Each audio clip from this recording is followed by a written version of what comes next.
Hello, everyone. Today, I'm going to tell you an episode of the series American Horror Stories called Bestie. Enjoy watching.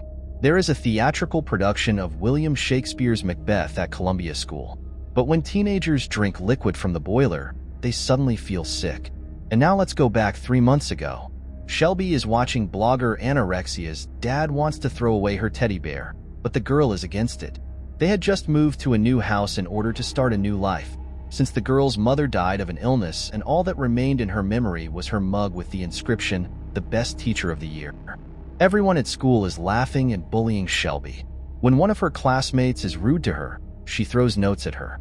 And because of that, she gets kicked out of class. When the lesson ends, she is invited back to the office. The teacher tells Shelby that he fully understands what she did and does not condemn her.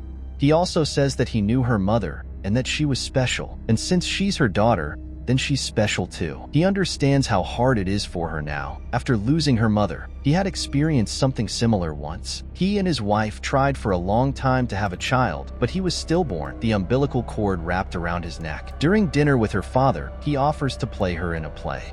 When he shows a photo of his mom and starts fooling around to cheer up his daughter, she asks him to stop and accidentally knocks over a burning candle on the table. Shelby watches videos of her favorite blogger at any free time.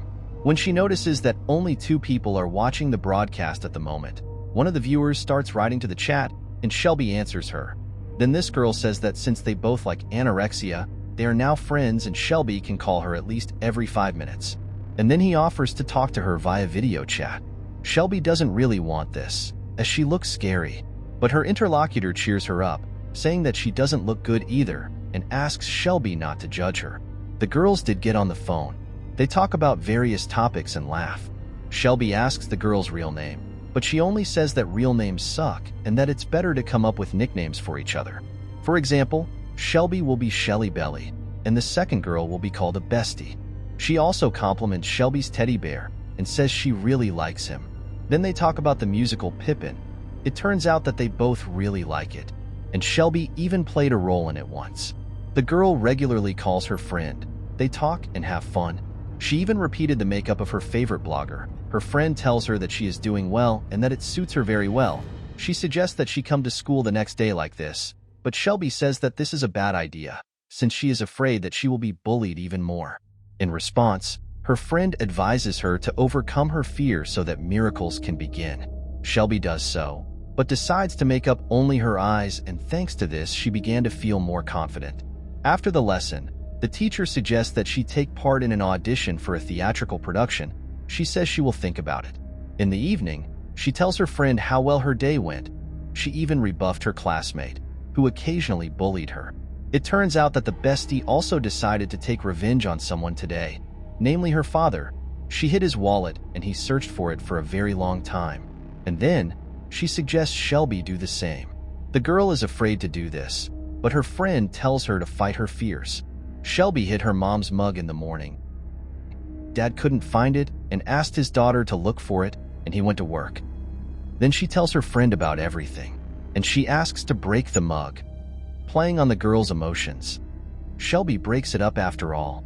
Then she asks her friend why she looks like that, what happened to her. Then she takes off her wig and tells a story that she had never told anyone before. She is adopted and presumably her mother was a drug addict and used various substances during pregnancy, which greatly affected the development of the girl. Then she asks Shelby for a favor. Since she told her the secret, now Shelby has to do what her friend says, what she wanted to do, but can't because of her condition. She throws raw eggs at the house, steals from the store, and constantly shouts at her father, who wants to talk to her calmly. Soon, lists of participants in the production of Macbeth were posted at the school, but Shelby is not among them. Now let's go back some time, and now we find out that it was Shelby who poisoned the children. She runs away from school, laughing and talking to her friend. She then confesses to Shelby that there is one image that she has always wanted to put on for Halloween, but can't. And then Shelby says that she will be happy to make her dream come true. The next day, the girl comes to school dressed as anorexia, which shocks her classmates and teachers, especially when she almost strangles herself to death. At home, She swears a lot with her father because of what happened, and he closes her in the closet and also takes her phone, and the girl in response wishes her father dead. The girl finds a box with her mother's things, and in it her childhood photo and laptop. She calls her Bestie, who recommends that she break something for herself, and then her father will have to let her out. Shelby says she's afraid of breaking her bones, and then her friend reminds her of their main rule, that you need to fight your fears, and also tells her that if she doesn't do it, then she's a coward and a bad friend. Shelby cries and says that she will be able to overcome all her fears.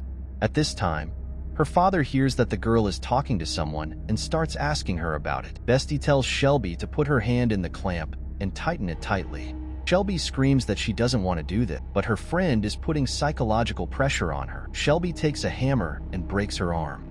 At this moment, the father enters the closet. After a while, the girl returns her beloved mom's mug to her dad, which she glued together from the broken pieces, and also asks him for forgiveness. In response, he says that this is a good start. Shelby brought her teacher an apologetic bouquet of flowers, but he is not at school and will not be there until the end of the semester. Bestie starts sending a lot of messages to her phone asking where she is gone and why she does not get in touch with her. One of the choristers invites Shelby to become friends and signs her cast. She notices that he is also a fan of anorexia and gets excited about it.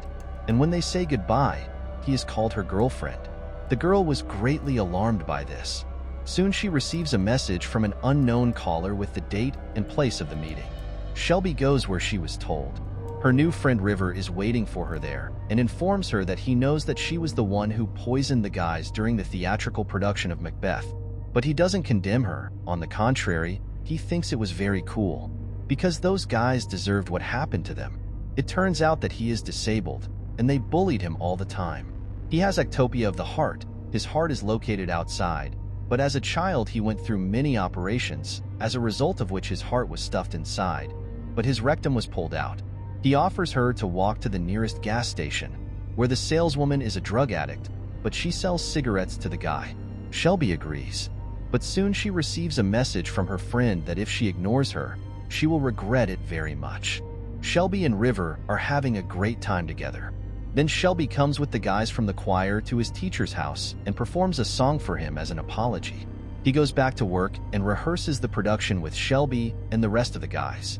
The teacher happily praises the girl in front of her father and says that he believes in her and her success. Shelby is also dating River now, and they are going to go to the same university and live together. The guy notices that the girl has received a message from her friend. He takes her laptop and wonders who she is. Shelby says that this is a girl she used to study with. She is bedridden and she even feels sorry for her, but she also calls her very toxic. River says that this is already abnormal and that it needs to be stopped. He's blocking Bestie on all Shelby's devices, and for that she is very grateful to him. Then he asks the girl if she has any plans for the evening, and also says that he has a great idea and it will be a surprise. They arrive at some place unknown to Shelby. She becomes uncomfortable there. She has a strange fancy and she asks the guy to come back.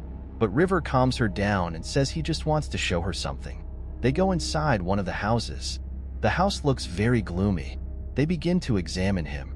The girl hears strange noises, but the guy tells her that there is nothing. She discovers a chair with an 4 drip and a ring lamp standing in front of it. Shelby starts to panic and asks the guy why they came here, but he just calms her down. As soon as she wants to leave, she notices her friends coming down to them from the 2nd floor. Shelby gets very scared, starts screaming and runs into River's arms, but he stabs her in the heart. The last thing she has time to do is ask the question, why? When Shelby dies, River tells his girlfriend that he did everything she asked of him and that he only needs her and now they will be together forever.